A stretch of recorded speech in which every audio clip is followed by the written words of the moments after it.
विद्यार्थियों, पिछले टर्न पर हम लोग पढ़ रहे थे भौतिकी के बारे में और पहला अध्याय भौतिक जगत हम लोग पढ़ रहे थे और इसमें हम लोग जाने थे भौतिक विज्ञान की परिभाषा के संदर्भ में और आपको बताए थे कि शुरुआत में क्या थी परिभाषा और उसके बाद परिभाषा क्या बनी, इसके बारे में आपको बताए थे। फिर आपको इसके बाद बताए थे द्रव्य की अवस्थाओं के संदर्भ में और द्रव्य की अवस्थाओं के संदर्भ में जैसे थोड़ा बहुत बताए थे ठोस द्रव गैस से रिलेटेड बातें और आपको बताए थे कि किस तरीके से द्रव्य किसे कहा जाता है और ऊर्जा किसे कहा जाता है। तो हमने आपको द्रव्य के संदर्भ में भी बताया था कि प्रत्येक वस्तु जो होती है, आपको पता है कि प्रत्येक वस्तु जिसमें क्या होता है, द्रव्यमान होता है, जिसमें द्रव्यमान होता है और क्या करती है, जो स्थान घेरती है, उन्हीं वस्तुओं को क्या कहा जाता है विद्यार्थियों, तो उनको कहा जाता है द्रव्य।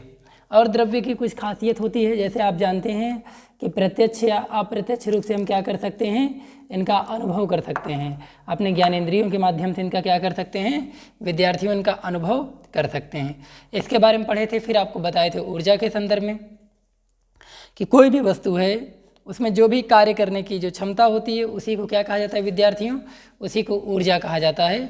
इसके बारे में हमने आपको बताया था, तमाम तरीके की बातों के संदर्भ में आपको बताया। जैसे हमने आपको बताया था आइंस्टीन जी के बारे में, आइंस्टीन जी के बारे में बताते समय आपको बताया था कि इन्होंने बताया था कि द्रव्य को ऊर्जा में कन्वर्ट किया जा सकता है और ऊर्जा को द्रव्य में कन्वर्ट किया जा सकता है, अर्थात द्रव्य और ऊर्जा एक दूसरे के क्या होते हैं, एक ही सिक्के के दो पहलू होते हैं, अर्थात ये अलग नहीं हैं, ये एक दूसरे से ही संबंधित होते हैं। विद्यार्थियों, इसके बारे में हमने आपको बताया था और उम्मीद है कि ये सारी बातें आपको समझ में आ ही रही होंगी।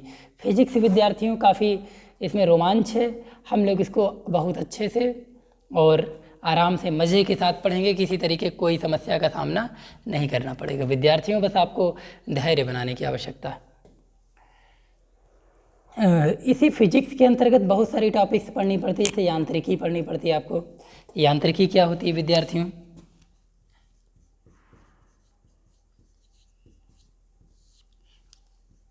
यांत्रिकी पढ़ना पड़ेगा इसके तहत, और इसी के तहत आप ऊष्मागतिकी पढ़ते हैं। क्या पढ़ते हैं, ऊष्मागतिकी। अभी हम सिर्फ इतना देख रहे हैं कि इसके तहत हम लोग पढ़ते क्या क्या हैं विद्यार्थियों, और इसी के तहत हम लोग प्रकाशिकी पढ़ते हैं। क्या पढ़ते हैं, ठीक है। बहुत सारी टॉपिक्स हैं इसमें जिसको पढ़ना रहेगा, जैसे वैद्युतिकी भी पढ़ना रहता है।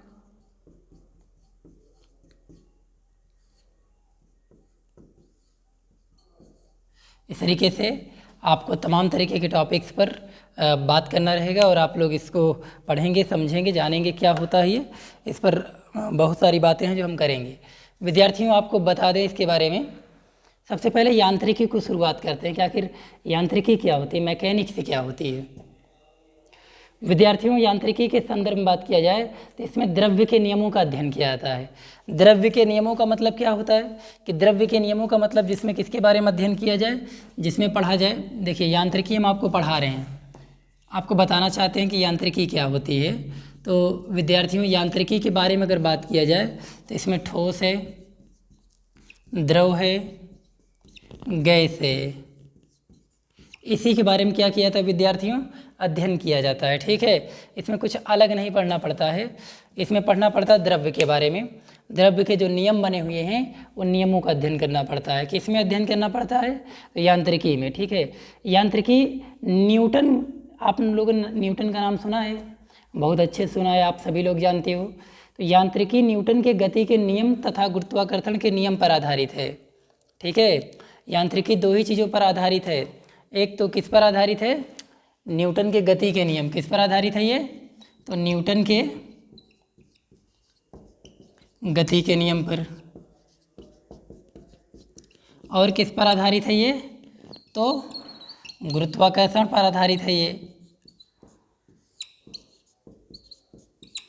इन्हीं दोनों चीज़ों पर ये क्या है, आधारित है। अब आपको शायद बात कुछ क्लियर हो रही होगी कि यांत्रिकी में अध्ययन किया जाता है ठोस, द्रव और गैस के नियमों का अध्ययन किया जाता है, यानी द्रव्यों का अध्ययन किया जाता है। ठीक है, और ये दो चीज़ों पर आधारित है, वो कौन कौन सी है, न्यूटन के गति के नियम पर और गुरुत्वाकर्षण बल पर ये क्या करता है, तो निर्भर करता है। ठीक है, यह आधारित है। इतनी बातें आपको क्लियर हो गई होंगी। विद्यार्थियों, आपको और जो समझना आपको बता दें, इसमें रॉकेट नोदन, पिंडों की साम्यावस्था एवं उनकी गति का अध्ययन किया जाता है। किसके बारे में अध्ययन किया जाता है? तो रॉकेट नोदन के बारे में, पिंडों की साम्यावस्था एवं उनकी गति का अध्ययन किया जाता है। ठीक है, यानी जब पिंड क्या होता है, इक्विलिब्रियम स्टेट में होता है या जब मोशन फॉर्म में होता है पिंड, इसके बारे में हम लोग क्या करते हैं? अध्ययन करते हैं। ठीक है, और इसी शाखा में द्रव्यमान के बारे में, जड़त्व बल के बारे में, बल के बारे में, ऊर्जा के बारे में, बल आघूर्ण के बारे में, इन सब के बारे में भी क्या किया जाता है? अभिधारणा की व्याख्या की जाती है।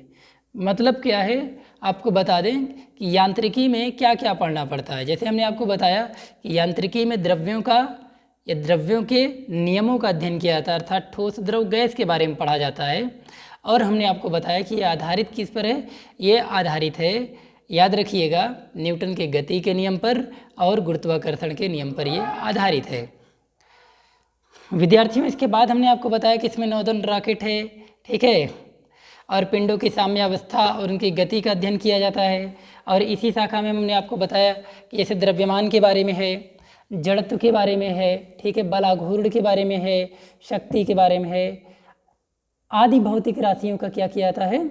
अध्ययन किया जाता है या अभिधारणा की व्याख्या की जाती है। तो उम्मीद है कि ये बातें भी आपको क्लियर हो रही होंगी, इसमें आपको किसी तरीके कोई समस्या नहीं होनी चाहिए। विद्यार्थियों, अगर इसके बाद अगर ज़रूरी पॉइंट पर अगर किसी चीज़ पर अगर चर्चा करना है तो वो दूसरी टॉपिक है आपकी, और दूसरी टॉपिक आपकी कौन सी है? तो दूसरी टॉपिक है आपकी ऊष्मागतिकी है। ठीक, इसमें थर्मोडायनेमिक्स के बारे में कुल मिलाकर के हम लोग अध्ययन करते हैं। विद्यार्थियों, ऊष्मागतिकी क्या होती है? देखिए, एक एक पॉइंट की हम चर्चा कर रहे हैं, आप सिर्फ ध्यान से समझिए। आपको जितनी बातें नहीं आती हम सब बताएंगे, बस आप पूछते चलिए, थोड़ा सा कमेंट करिए, सब्सक्राइब करिए, मुझे बताइए कि मुझे टॉपिक नहीं आई, मैं आते ही दोबारा एक बार चर्चा करूंगा स्टूडेंट्स। तो यांत्रिकी के संदर्भ में हमने बताया कि पहले फिर से एक बार यांत्रिकी को देख लेते हैं। यांत्रिकी में हमने आपको बताया कि इसमें क्या किया जाता है? इसमें द्रव्यों के नियमों का अध्ययन किया जाता है। ठीक है, और यह आधारित होता है न्यूटन के गति के नियम पर और गुरुत्वाकर्षण बल पर। ये क्या होता है? आधारित होता है। और इसी शाखा में हम लोग क्या क्या पढ़ते हैं? द्रव्यमान पढ़ते हैं, जड़त्व पढ़ते हैं, बल पढ़ते हैं, बल आघूर्ण पढ़ते हैं। इन सब चीज़ों का भी क्या करते हैं? इन सब की भी व्याख्या करते हैं इसमें। ठीक है, तो ये थी आपकी यांत्रिकी। अब यांत्रिकी के बाद आपको बताना चाह रहे हैं थर्मोडायनेमिक्स के बारे में, यानी कि ऊष्मागतिकी के बारे में। विद्यार्थियों, ऊष्मागतिकी क्या होता है? अगर ऊष्मागतिकी के संदर्भ में अगर हम विचार करें तो इस शाखा में क्या करते हैं? इस शाखा के निकायों के ऊष्मीय संतुलन के नियमों, ऊष्मा प्रवाह की दिशा, ऊष्मा के कार्य, ऊष्मा का रूपांतरण पढ़ते हैं और ऊष्मा स्थानांतरण के कारण निकाय की आंतरिक ऊर्जा के बारे में पढ़ते हैं, ताप के बारे में पढ़ते हैं, एंट्रोपी के बारे में अध्ययन किया जाता है। ठीक है, तो कहना क्या चाह रहे हैं हम कहना सिर्फ इतना चाहते हैं कि ऊष्मागतिकी में सिर्फ ऊष्मा के बारे में पढ़ा जाता है। विद्यार्थियों, इस शाखा में करते क्या? ऊष्मीय संतुलन के नियमों के बारे में पढ़ा जाता है, ऊष्मा के प्रवाह के बारे में पढ़ते हैं। ठीक है, प्रवाह की दिशा के बारे में पढ़ते हैं, ऊष्मा का कार्य क्या होता है, ऊष्मा के कार्य के बारे में पढ़ा जाता है। ठीक है, ऊष्मा के रूपांतरण के बारे में पढ़ा जाता है, ऊष्मा के स्थानांतरण के बारे में पढ़ा जाता है। ऊष्मा के स्थानांतरण के साथ साथ और क्या पढ़ते हैं? निकाय की जो आंतरिक ऊर्जा होती है, सिस्टम की जो आंतरिक ऊर्जा होती है, इंटरनल एनर्जी होती है, उसका जो टेम्परेचर होता है, उसके ताप के बारे में पढ़ते हैं, उसकी जो एंट्रोपी होती है, इन सब के बारे में, इनके परिवर्तन के बारे में हम क्या करते हैं? अध्ययन करते हैं। स्टूडेंट्स, ये सारी बातें आपको क्लियर होनी चाहिए। दरअसल आपको एकदम विजुलाइज करना है, आपको एक एक पॉइंट बहुत ही अच्छे से क्लियर होना चाहिए, कहीं आपको समस्या नहीं होनी चाहिए। हम सिर्फ ये चाहते हैं, और समस्या ना हो इसके लिए आपको संघर्ष करना पड़ेगा, आपको अपने आप से जूझना पड़ेगा, मेहनत करना पड़ेगा। विद्यार्थियों, तभी आप आगे निकल पाओगे, मेहनत कर पाओगे तभी। अगर मेहनत नहीं कर सकते हो तो फिर आगे नहीं बढ़ पाओगे। विद्यार्थियों, ऊष्मागतिकी में हम दोबारा आपको बता रहे हैं कि इस शाखा के निकायों में ऊष्मीय संतुलन के बारे में पढ़ते हैं, ऊष्मीय संतुलन के निकाय के बारे में पढ़ते हैं, ऊष्मा के प्रवाह की दिशा के बारे में पढ़ते हैं, ऊष्मा के कार्य के बारे में पढ़ते हैं। ठीक है, ये सारी चीज़ें पढ़ते हैं। और क्या पढ़ते हैं? और इसमें हम पढ़ते हैं जैसे ऊष्मा के रूपांतरण के बारे में पढ़ते हैं, ऊष्मा के स्थानांतरण के बारे में पढ़ते हैं, और जैसे कोई निकाय है, निकाय को ऊष्मा दी जा रही है, उसकी आंतरिक ऊर्जा के बारे में पढ़ते हैं, उसके ताप के बारे में पढ़ते हैं, उसकी एंट्रापी, इन सभी में जो परिवर्तन होता है इसके परिवर्तनों का अध्ययन करते हैं। तो आप लोगों को अब शायद क्लियर हो गया होगा ऊष्मागतिकी के बारे में। विद्यार्थियों, ऊष्मा इंजन की खोज ऊष्मा के कार्य में रूपांतरण का परिणाम है। ठीक है, अगर ऊष्मा के कार्य में रूपांतरण ना हुआ होता तो याद रखिएगा ऊष्मा इंजन की खोज भी न हुई होती। विद्यार्थियों, ऊष्मा इंजन की खोज जो है वो ऊष्मा के कार्य में रूपांतरण का ही क्या है, परिणाम है। उम्मीद है इतनी बात आपको समझ में आ रही होगी। जो रेफ्रिजरेटर होता है अर्थात जो प्रशीतक होता है, प्रशीतक की जो कार्यविधि होती है, कार्यविधि की व्याख्या भी ऊष्मागतिकी के अंतर्गत ही किया जाता है। ठीक है, तो ये सारी बातें आपको क्लियर हो पा रही होंगी विद्यार्थियों। कहने का सिर्फ इतना मतलब है कि ऊष्मागतिकी में केवल ऊष्मा के बारे में ही अध्ययन किया जाता है। ऊष्मा का कार्य क्या है, ऊष्मा का स्थानांतरण क्या है, ऊष्मा का रूपांतरण कैसा होता है, ऊष्मा जब किसी सिस्टम में दी जाती है, निकाय में दी जाती है, तो निकाय के आंतरिक ऊर्जा के बारे में अध्ययन करते हैं। कुल मिला के सिर्फ ऊष्मा के बारे में ही पढ़ते हैं ऊष्मागतिकी में। ठीक, और मैकेनिक्स में यानी यांत्रिकी में हम लोग क्या पढ़ रहे थे, ठोस के बारे में, द्रव के बारे में, गैस के बारे में, अर्थात इसमें सिर्फ द्रव्यों के बारे में ही अध्ययन किया जाता है। स्टूडेंट्स, इतनी बात आप लोगों को शायद क्लियर हो पा रही होगी। देखिए, बहुत ध्यान लगाइएगा तभी एक एक टॉपिक क्लियर हो पाएगी, और नहीं तो आपको थोड़ा सा क्या हो जाती है, प्रॉब्लम होने लगती है। आपके एग्ज़ाम की जो दृष्टि से जो महत्वपूर्ण है, हम केवल उन्हीं चैप्टर्स की व्याख्या कर रहे हैं स्टूडेंट्स। अब हम आपको बता देते हैं थोड़ा सा इसमें क्या होता है प्रकाशिकी के बारे में। विद्यार्थियों, ऑप्टिक्स के बारे में समझ लेते हैं।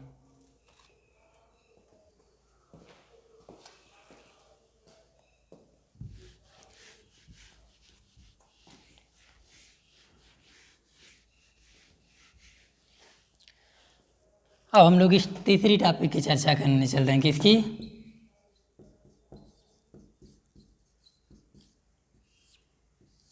ऑप्टिक्स की, यानी कि प्रकाशिकी के बारे में। ध्यान से सुनिएगा, प्रकाशिकी के बारे में क्या है प्रकाशिकी।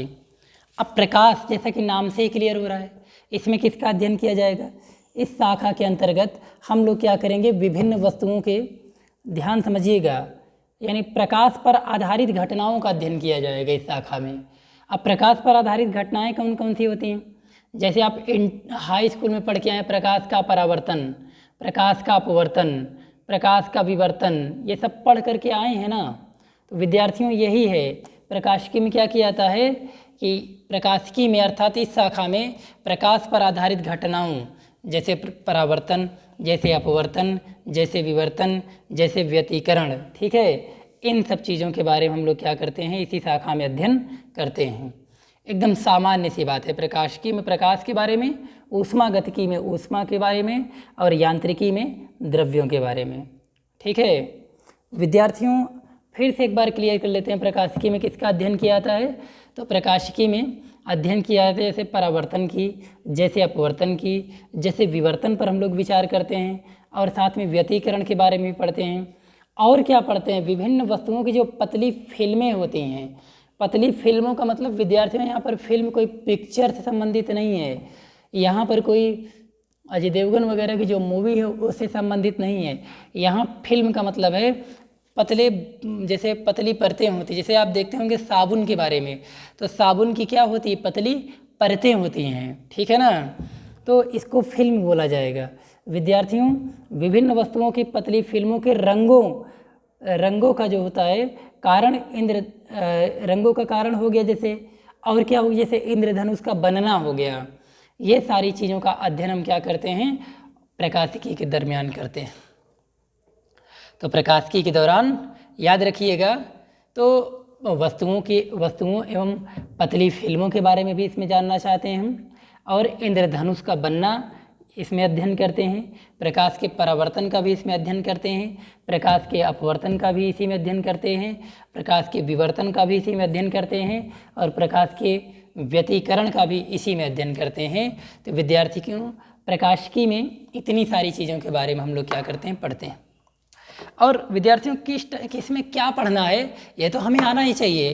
आखिर हम विद्यार्थी हैं, हम स्टूडेंट्स हैं, तो हमें क्या है, हमें ये सारी बातों की जानकारी होनी चाहिए कि आखिर किस में क्या पढ़ा जाता है।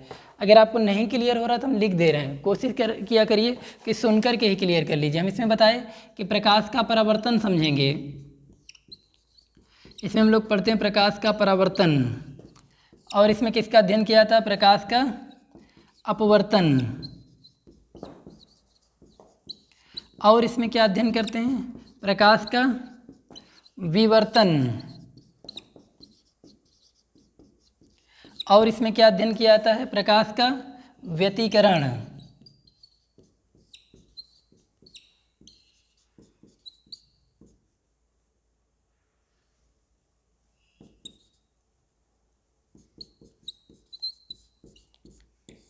और इसमें क्या अध्ययन करते हैं,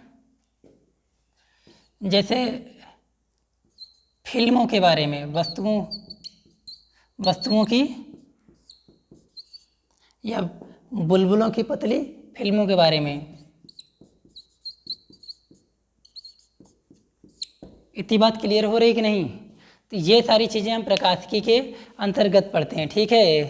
तो ये आपको याद रखना है, ठीक है। अगर ये सारी चीज़ें अगर आपको पता चल पा रही तब तो अच्छी बात है, अगर नहीं आप पढ़ पा रहे हो इसका मतलब कुछ आप पढ़ाई घर पे नहीं कर रहे हो, ठीक है। तो हम क्या बता रहे हैं, विभिन्न वस्तुओं के बारे में इसका अध्ययन करते हैं और पतली फिल्मों के बारे में अध्ययन करते हैं, ठीक है ना। ये जो फिल्में होती हैं कैसी होती हैं, वस्तुओं के बारे में तो अध्ययन करते ही करते हैं, और क्या करते हैं, पतली फिल्मों के बारे में। और पतली फिल्में जैसे बताइए आप लोग, पतली फिल्मों में जैसे हम लोग पढ़ते हैं किसके बारे में, साबुन के बुलबुले के बारे में।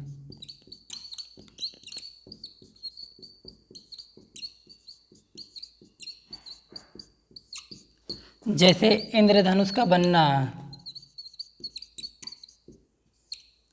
क्या विद्यार्थियों, इंद्रधनुष का बनना, ये सारी बातें इसके अंतर्गत हम लोग क्या करते हैं, शामिल करते हैं। तो ये सारी चीज़ें आपकी आने वाली प्रकाशिकी में, उम्मीद है अब आपको समझ में आ गया होगा क्या क्या अध्ययन करना रहता है प्रकाशिकी के संदर्भ में। तो विद्यार्थियों याद रखिएगा प्रकाशिकी में क्या पढ़ना है, आप लोग भूलिएगा नहीं। प्रकाशिकी में अपवर्तन के बारे में पढ़ना है, विवर्तन के बारे में पढ़ना है, और क्या परावर्तन के बारे में पढ़ना है, व्यतिकरण के बारे में पढ़ना है, वस्तुओं तथा पतली फिल्मों के बारे में पढ़ना है। फिल्म को मतलब साबुन का जैसे रंगीन बुलबुला जो दिखाई देता है वो सब, और इंद्रधनुष का बनना, ये सारी चीज़ों के बारे में हम लोग क्या करेंगे, अध्ययन करते हैं प्रकाशिकी के अंतर्गत, ठीक। अब आप समझिए थोड़ा सा वैद्युत गतिकी क्या होता है थोड़ा सा, ठीक है, क्योंकि वैद्युत गतिकी पर भी चर्चा करना जरूरी होता है, ठीक है। इसको सही से लिख लीजिए, वैद्युत गतिकी।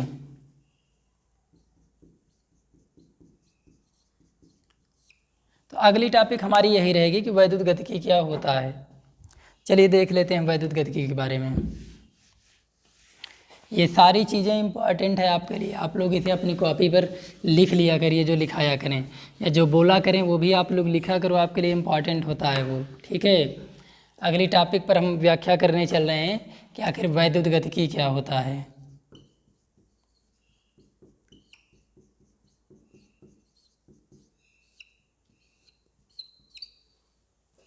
विद्यार्थियों वैद्युत गतिकी के संदर्भ में अब हम लोग चर्चा करने चल रहे हैं, यानी वैद्युत गतिकी क्या होता है आइए देखते हैं। तो इस शाखा के अंतर्गत हम लोग आवेशित और क्या चुंबकित वस्तुओं से संबंधित परिघटनाओं का अध्ययन करते हैं। किसके बारे में, इस शाखा के अंतर्गत आवेशित और कैसी चुंबकित वस्तुओं से संबंधित परिघटनाओं का अध्ययन करते हैं, ठीक है।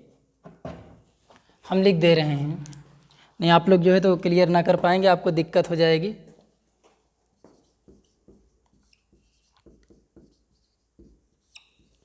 इस शाखा के अंतर्गत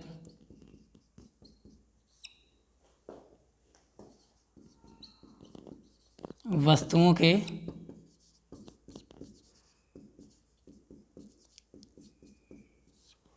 आवेशित तथा चुंबकित गुणों और भी अन्य जो घटनाएं हैं उससे संबंधित बातों का अध्ययन करते हैं किसमें, वैद्युत गतिकी में। आपको ये सारी चीज़ें क्या होनी चाहिए, याद होनी चाहिए। तो इस शाखा के अंतर्गत किसके बारे में अध्ययन करते हैं, तो इस शाखा के अंतर्गत वस्तुओं के आवेशित तथा चुंबकित गुणों का अध्ययन करते हैं, ठीक है ना। चाहे लिख दें आपकी चुंबकित वस्तुओं से संबंधित, ठीक है। आप चाहें तो इसको कैसे लिख लें, चुंबकित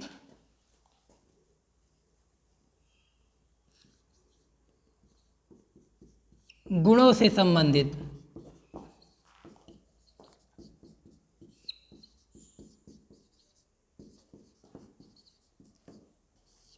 परिघटनाओं का क्या किया जाता है,